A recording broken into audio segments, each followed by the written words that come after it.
Umuthi kunesikhathi la engadingi khona ukuthi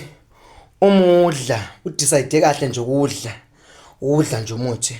udle ngesikhathi sokuthi hayi sekunezitha sekunezichitho sekunani sekunento longayiqondi ushaye manje ngokungena sizathu ungabone lutho ushaye ngoba ngani kunabantu asababhungayo ngoba uyabaphazamisa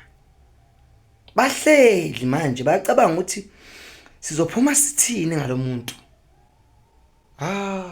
umuthi ngiyamnyanya mina umuntu uzocabanga ukuthi nasakubhethe izinto hayi suka Solomon lo phansi emapondweni ngigqilaza kuphela emakhosini uJojo Mkhunguzo ngihlophe hayibo suka gqilaza umthakathi watha uthi umuthi asingawudli ukuthi kunjani yazi kubabhlungu ngikhuluma nje kule video lena angitshela umuntu loyi1 kumbe loyinyanga loyini kodwa lengakusho kwakunenyanga inzima kakhulu ayisekho seyashona umuthi ku right ke thina ngoba sikhula nawo lo muthi lo asazi nasifika eminyakeni sekuyoba njani emakhosini bogogo